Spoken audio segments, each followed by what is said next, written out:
Hello everyone, Luke here, and really after the break last week, it's nice to finally be back talking about Yozakura family, although based on what happens in this week's chapter, it might not be for long. Like I've been saying, I don't expect this to be lasting another year. I'm gonna say, like I said last time, give it until December, maybe early January before we start wrapping up the series. But I'd assume like around December time, that's when we'll start to wind down towards the end of the series. Because yeah, like I said, based on the chapter this week, it really is screaming final battle.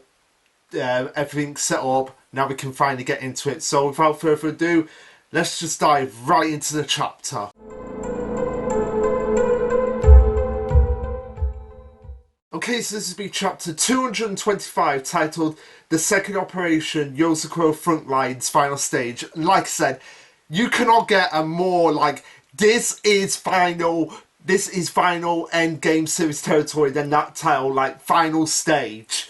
Even though it's the second Operation Yozakura Frontlines, you'd figure that they would go up to third operation. I mean, we've had three big bad guys, so you figure they would have just had it be oh yeah, this is the third operation. But I digress. So yeah, we start off with a colour page featuring the main three Yozakura female siblings, so Fruitsburn, Mutsumi, and Shion, in animal onesies. So we have Mutsumi in a Goliath onesie, we have Shion in just a regular dog onesie, and then we have Fruitsburn in a cat onesie. Now at first I was a little bit confused by it, but then I thought no wait, Fruitsburn is quite cat-like if you really think about it. So yeah, that is and I just love it here. You just have in the background just Mutsumi and Shion just giving their big go goofy pose like that, and then you have Fruitsburg going like this, seriously. So it's quite a funny and cute picture.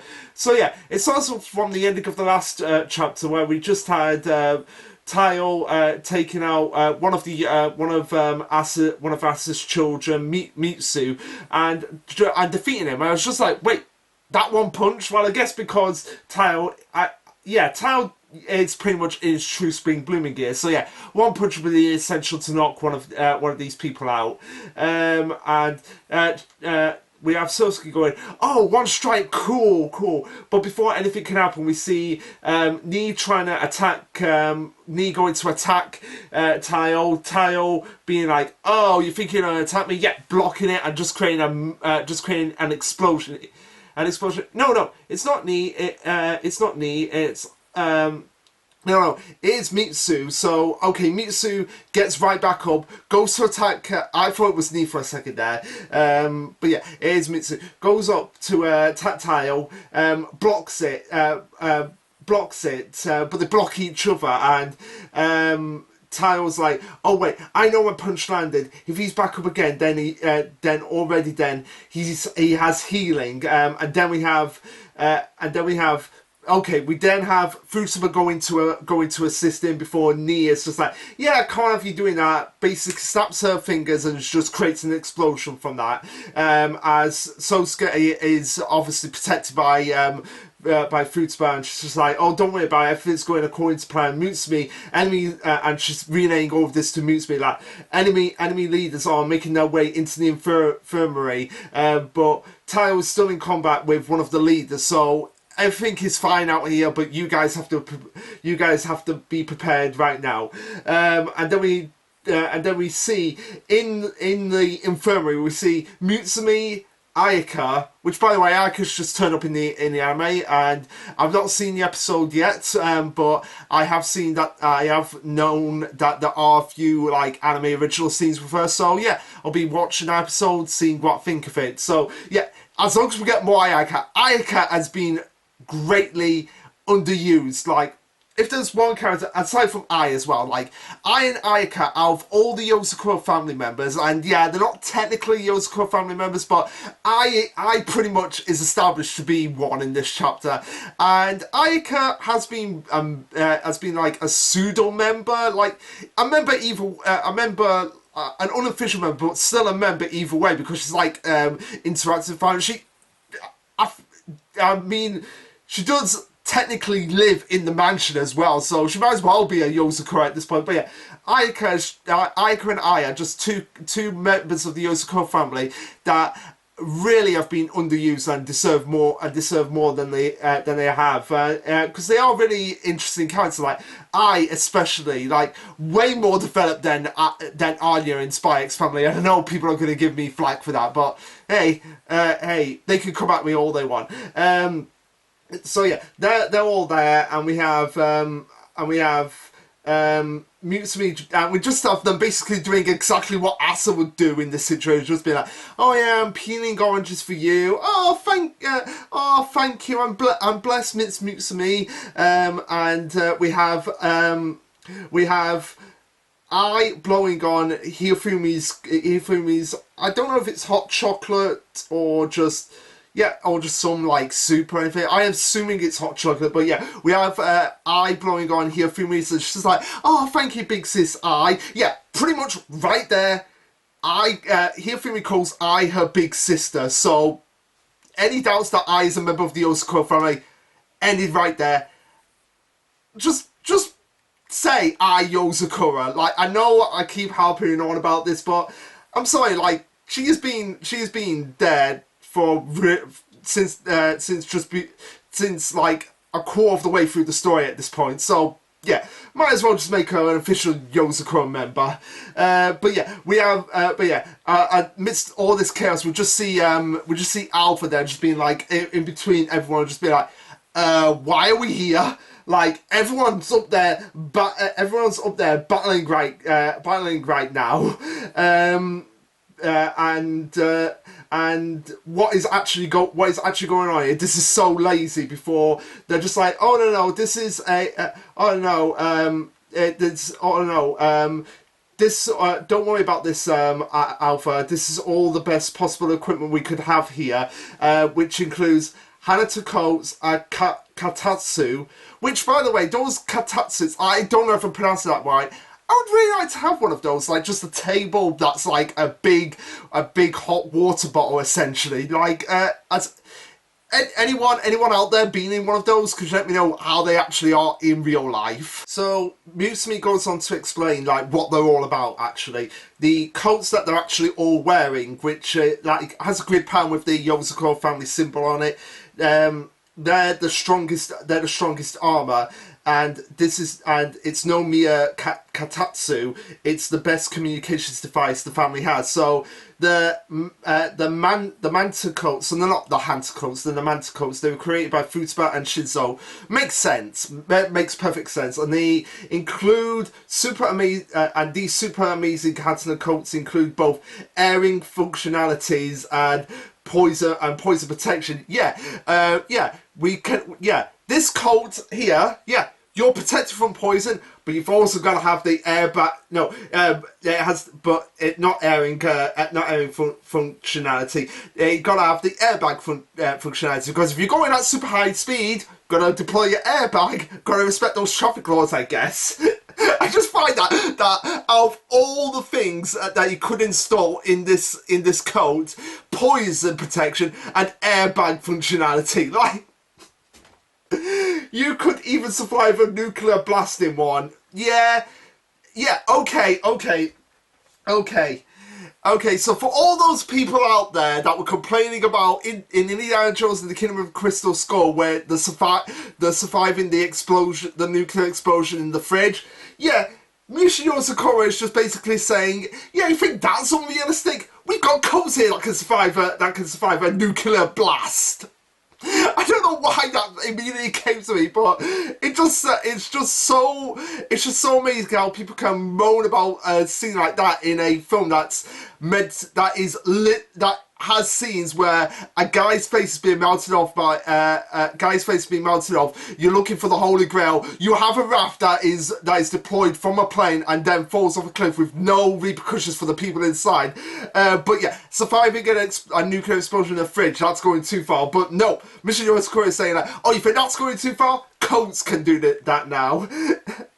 And then, of course, we have the computer Tatsu, which is created by Shion. Makes the most sense there because, of course, Shion being the more computer-oriented one. It's a supercomputer monitor and a Kartatsu combination device. Browse the net while warming yourself with the graphics card heat. Hey, not a bad idea. That is that. Oh my god! Oh my god! Oh my god!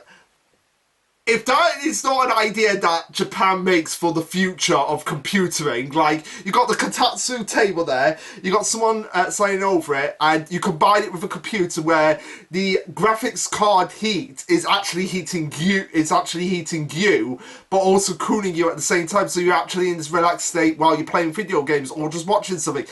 That's actually not a bad idea now that you think about it. I would pay for something like that. I really would, like, a computer combined with this, like, hot robot, like, especially in the winter when it gets, like, when it gets, well, not super cold at times, but cold enough that you just want to put on the heating. Well, you would save on your heating bill, exponentially. I mean, your electricity bill would go up, but still your heating bill would go down because you have the heating from the computer basically in you as well as the computer. It's not a bad idea. Although it might take some time to work out the bugs and everything, but still, I just love that. But also, there is a reason. There is an actual reason for it, which from what I remember, like going from where I first read the chapter and now looking back, is that I think it does get explained in a bit. As Alpha goes on and says, really, there is something special about the tea and tangerines too. No. What he's saying is just like, oh, really? Is there something special about the tea and the tangerines too, Mum? There must be something. There must be something special about them. And Mitsubi's just like, no, they're just regular ones I bought at the supermarket. And he's just like, wait, they're normal? And Hirofumi is going, yeah, they're yummy. They're very yummy. I just love that. Like, he's expecting something because of everything, especially with tea, like, he's aware of, like, what tea is like with this family, so he's expecting something to be crazy, but not just normal tea. And they go on and say, most of all, there's meaning to us sitting here like this. Okay, so yeah, it does get explained. No matter how big the crisis is, you should stay calm and relaxed as you tackle it. Yeah, perfect situation right there, perfect way. Sorry, my words are getting mixed up there. No. Perfect motivation. There we go for that, because you get a lot of people who would be like basically panicking when the smallest thing doesn't go their way, and you're just like, how can we calm down? How can we calm down? How can we calm down? Like, okay. All you need sometimes is just the basic, like, food heating, and that's all you need to relax. Well, obviously drink as well, but yeah, food, drink, and heating, and just relaxing. Because if you're panicking about the situation up there, then what else can? Then you're just gonna be drowning in misery. And of course, you've got the heavy hitters up there fighting at the moment. So yeah, Musume's basically saying, like, look, everyone out there, the heavy hitters, you're going to be fine if you just stay here and just relax. Musume carries on and says that mental purpose is paramount for a family head here. Just basically informing Hirofumi and Alpha, just like, look, mental stability and mental calmness is what's paramount in situations like this. As we see. They're really getting a message from the upper levels of just like enemy infiltration confirmed, and we see everyone just like getting into there. Like, we see all of Asa's children coming into the facility right now, and going like, all the twins are likely on the lowest level. Everyone split up and look for a way to proceed, and they're just like, yeah, Roger, we've got it all under control here. And Musume is well prepared for this, like, oh, they've split up, they'll reach the mid-level shortly. And Alpha's just like, oh, you deliberately luring them inside so you can close off their escape routes, and then as we see, we fight them. So we've got the battle setups here. So yeah, pretty much leading into the final battle. Like, this is what I expected this shot to be, like, just setting up the battle. So we have Kazu going up. We have Kazu going up against Shinzo and Kengo. We have Nanao and Shion going up against Yo, the little one, and then we have Futaba going up against Ni, because obviously Mutsu has been taken care of. Like, it'll be explained later, but basically Mutsu has been taken care of by Taiyo and Kiricho, which again I'm not too bothered about, because Mutsu seems to be like just like the one who's just like, okay, this is starting gone for basically the bigger battles that are about to come. So yeah, got the setups here, and yeah, it makes sense that Futaba would be going up against Ni, because they did have that connection in South America. So yeah, it's a rematch here with them two. Shinzo and Keigo, not really sure why it's them. And with Yo and it being Nanano, makes perfect sense, because I went up against Nanano when I was a member of Tampopo, so it makes sense that it would be them, and it's explained further why it's actually Yo going up against Shion as well. We have Hyofu going like, "Oh, Alpha, you're so smart," and Mutsu's just like, "Ah, you're half right, Alpha." Yeah, they say, yeah, we're a family of spies. The quickest and most effective solution is ideal. Combat is only a last resort. So there's one thing we always want to attempt to do first, which is to negotiate. So it's basically going to be like, look, we don't want to fight you guys.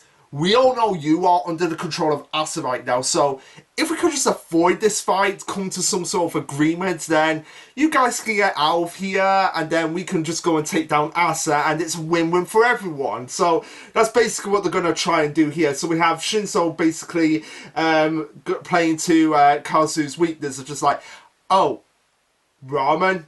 You're kidding right now. As they explained, the ramen spy world only produces a few bowls of this instant ramen each year. The legendary Northland Bento Ramen. Asa's lieutenant named Kazu is a certified instant ramen fanatic. So yeah, basically playing to Kazu's weakness of just being like, I really love ramen, and you're giving me this limited edition special one-of-a-kind ramen just to negotiate on the fact that we shouldn't be, we don't want to fight here. So yeah, Shinzo basically gives the ultimatum. We don't want to fight. We don't want pointless fighting. Walk away, and you can take this with you. And we have just a bunch of the spies just coming out, being like, "What the hell, Shinzo? What the hell, Shinzo? What about our chance to fight? We wanted to get that free Shinzo lap pillow, and then Shinzo's just there crying his eyes out, like, why did it have to come to this at this moment in time?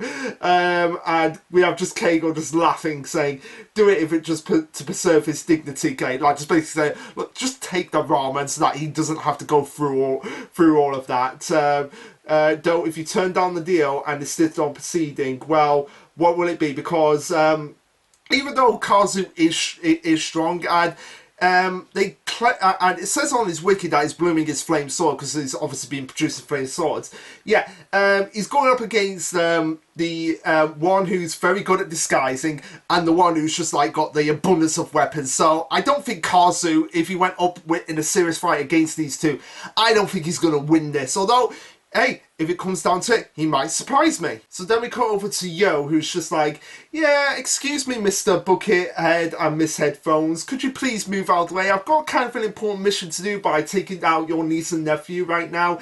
And we have Shinzo basically treating Yo like an old kid. I mean, yeah, he is technically an old kid, but he's a creation. So, but at the same time, he functions like an old kid. So, Shion's just like, oh, come on. We've played games before. You're forgetting all about your best online co-op friend, God Shion, Dark Yo. And Yo is just like, wait, you're Shion? You're God Shion? The one that's been giving me those cards and gifts? And now it's just like, wait, you two know each other? Which makes sense, because Yo has always been playing games whenever he's not been doing stuff for Asa. And Shion's just like, yeah, I already made contact via an online game. That's our super but yeah, they now it's just like, oh, that's our super hacker gamer nerd for you. and goes into explaining the history that they have as gamers. That at first I did it just to dig mass factions of where I did just to dig into Ass's factions where I go. Essentially, basically, yeah, I'm using the game to spy and dig information. But as time went on, we realized that hey, we're not really bad people here. We're just kind of like on different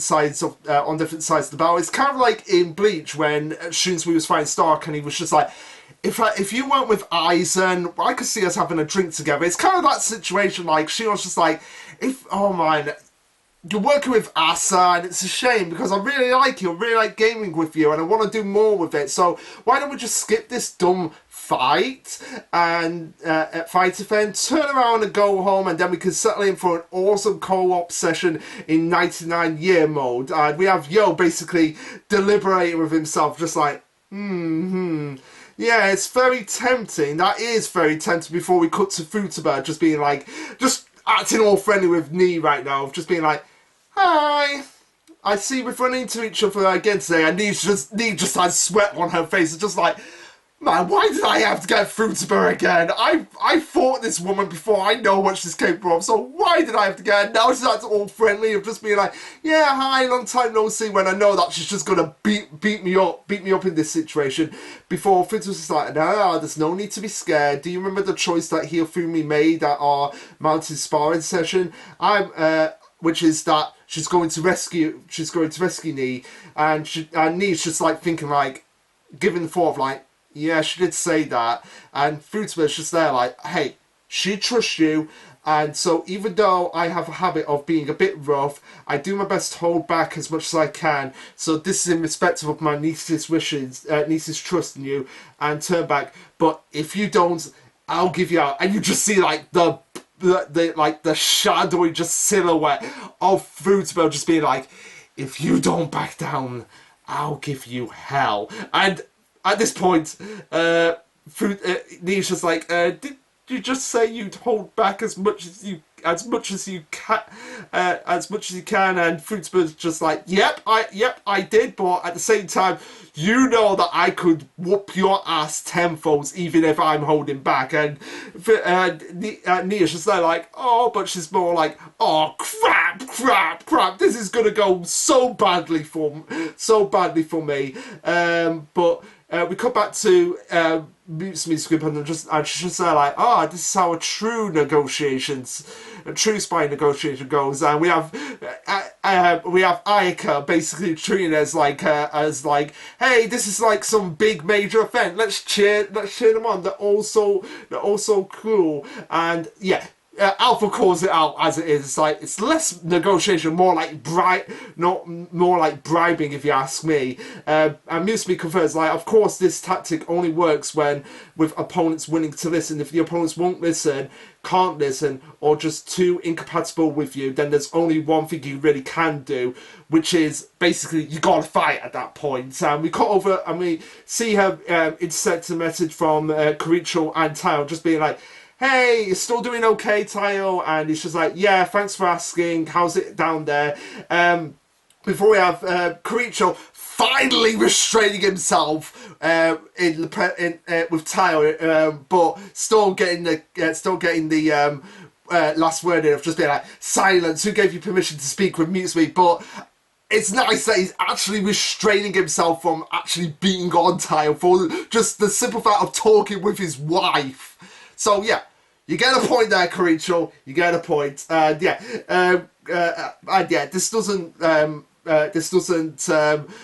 Mutsumi from giving a dig at her brother by saying, Kiricho, don't interrupt my discussions with my husband.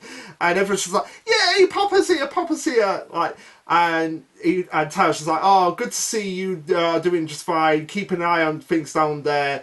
And it doesn't seem like there's anything to worry about up here. We were able to restrain Mitsu with Kiricho's steel spider, and he was just like, he wasn't in the mood for being cooperative with us.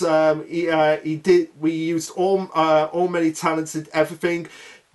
and it just did nothing at this point. And we have Mutsu just being like, let me go, let me go, let me go. But yeah, Mutsumi says, everyone's in position so far, things are proceeding exactly as scripted. Oh my god, Mutsumi, don't say that! Don't say that! Every time somebody says that in fiction, something is gonna go wrong badly. Now, I know they said that this is the final stage of the final battle, but for all we know, this battle could go on for a really, really long time. We just don't know. Like, this could be like the final stage part 1, and before we move like to final stage part 2. Like, just the fact that she said that right there, it's gonna go badly for them, so badly. But yeah. So yeah, like I said, it might move into different sections of the fight. It might just be I don't think it will just be like one long battle and then that's it, series over. I feel like Asa is going to get the upper hand. They're going to have to reschedule the battle they're going to have to move things around and be like, okay, now we're going into the final frontal assault on Asa.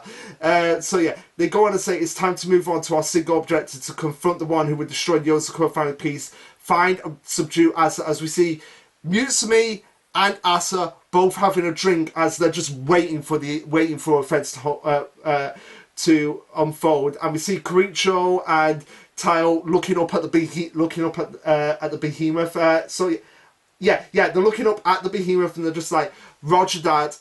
Though it'll be simpler without any unnecessary baggage clinging to me. The baggage obviously being Tao. He's obviously referring to Tao. And Tao's just like, oh, don't be that way. I promise to do my best. So it is nice that Kiricho and Tao, despite their differences that they've had over the years, Kiricho has been a good mentor to Tao, despite his obvious loathing for Tao. And yeah, despite the fact that they both are like, they both have their banter of just being like, how dare you speak to Mutsumi? Mutsumi's my wife, I'm allowed to speak to her. It's like, no, you're not, Tao, not in my presence. Despite all that, they are able to like, okay, we've got to put that aside, we've got to focus on the mission here and now. And they do work well together. They really do work well as a tag team. And like I said, it coming down to Asa versus Tao and Kiricho, like I said, that makes the most sense. I've always said that, like, Kiricho, regardless of anyone's opinions on him, and oh yeah, it is the end of the chapter.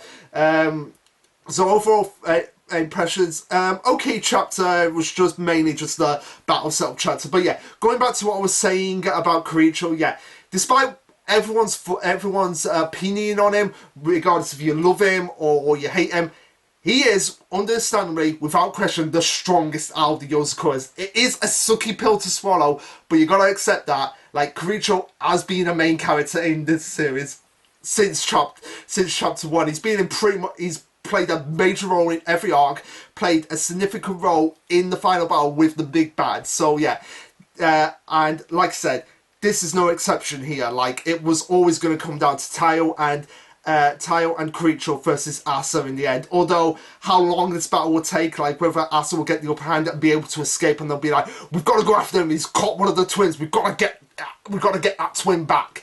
It will still come down to them two basically being key to defeating Asa, like the big key to defeating Asa. And we still have to know, like, what Asa's true ability is. Like, what was that white ability that he was able to do to negate Kiricho's forward blooming? That's something we still need to know before the end of the series. So yeah, like I said, okay chapter is just basically getting the battle set up, and yeah, these negotiations are going to be like, yeah, it was very tempting, but I can't really disobey father, so I guess we gotta fight. So yeah, now the question is, like, will some of the... I expect Shinzo and Futaba and potentially Kiricho to have True Spring blooming.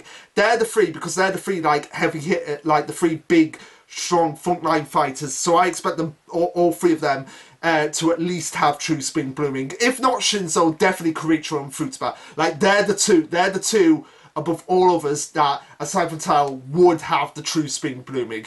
But anyway, guys, what did you think of this chapter? Let me know. Like, subscribe, comment, all that jazz. And this will be Lasherluke signing off. Later, guys.